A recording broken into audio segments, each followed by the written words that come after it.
आजच्या भारतीय स्वातंत्र्याच्या 78व्या वर्धापन दिनानिमित्त आपल्या सर्वांना हार्दिक शुभेच्छा देतो। या ठिकाणी देवगिरी प्रांत विद्याभारती शिक्षा संस्थान संलग्नित देवगिरी प्रतिष्ठान संचलित गुरुकुलम शिशुवाटिकाच्या वतीनं या ठिकाणी उपस्थित असलेले सर्व बालक, त्यांचे सोबत आलेले त्यांचे पालक, माता भगिनी या सर्वांचं मी संस्थेच्या वतीने या ठिकाणी शब्दसुमनाने हार्दिक स्वागत करतो।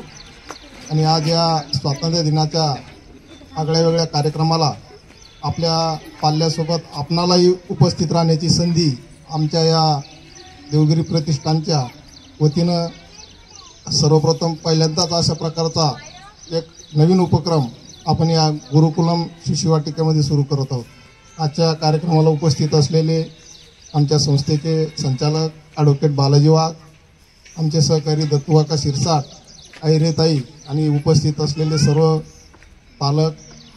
आणि या ऐरेताईंनी सांगितलं हा देश स्वतंत्र होऊन 77 वर्ष पूर्ण झाले आणि 78व्या वर्षात आपण या ठिकाणी पदार्पण करत आहोत।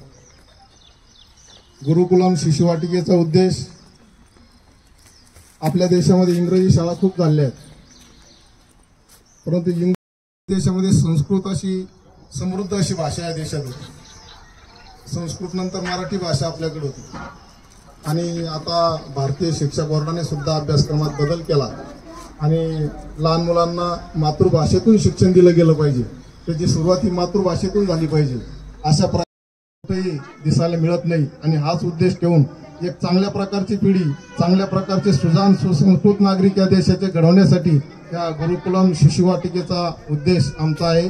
आणि आता आपण बघतोय की देशामध्ये अनेक प्रकारच्या शिक्षण संस्था त्या ठिकाणी तयार झालेल्या आहेत, परंतु उद्देश एकच आहे की पैसा कमवणे।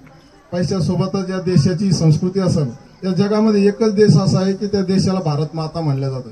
चीनला कधी भारत माता म्हणलेलं नाही, पाकिस्तानला म्हणलेलं नाही। आता तुम्ही बांगलादेशची परिस्थिती आता सध्या पाहिलेली। सगळ्यात महत्वाचं, या देश अनादी काळापासून सक्षम आहे। 800 वर्ष मुघलांनी राज्य केलं, 150-200 वर्ष इंग्रजांनी पोर्तुगीजांनी राज्य केलं, तरी सुद्धा इथली संस्कृती, इथली परंपरा, इथली शिक्षा त्या ठिकाणी टिकून आहे। कारण की या देशाला एका चांगल्या प्रकारच्या संस्कृतीचा आधार आहे आणि ती संस्कृती या पुढच्या पिढीला देण्याचं काम या संस्थेच्या माध्यमातून आम्ही सर्वजण करत आहोत। निश्चितच आपलाही या ठिकाणी आपण आपल्या पालकाला या संस्थेमध्ये ॲडमिशन देऊन, प्रवेश देऊन या संस्थेच्या विकासाला, या देशाच्या कामाला या ठिकाणी आपण सुद्धा हातभार लावलेला आहे। त्यामुळे आपल्या सर्वांचे आभार या ठिकाणी। आणि 12 ऑगस्टला माझा वाढदिवस होता, मी त्या दिवशी डॉक्टर साहेबांना फोन केला किंवा त्याशी निगडीत जे लोक असतील त्यांना जो काही सामाजिक उपक्रम राबवायचा असेल तर त्यांनी आपल्या या गुरुकुलम शिशुवाटिकेमध्ये राबवावा, जेणेकरून चांगल्या कामाला आपल्या सर्वांचाही या ठिकाणी हातभार लागला जाईल आणि या राष्ट्रकार्यात आपलाही योगदान या ठिकाणी आपल्याला जे काही द्यायचं ते आपण देऊ शकाल, अशा प्रकारचा आपण या ठिकाणी उपक्रम राबवला। आमच्या या ठिकाणी तिघीजणी आमच्या गुरुकुलमचे स्टाफ आहेत, त्या सुद्धा आपल्या या बालकांना आपल्या मुलाप्रमाणे त्या ठिकाणी सांभाळतात। आमचे डॉक्टर साहेब असेल, आमचे डॉक्टर मॅडम असेल, ह्या सुद्धा आपल्या मुलाप्रमाणे या मुलांवर दररोज त्या ठिकाणी लक्ष देण्याचं काम त्या ठिकाणी करत असतात।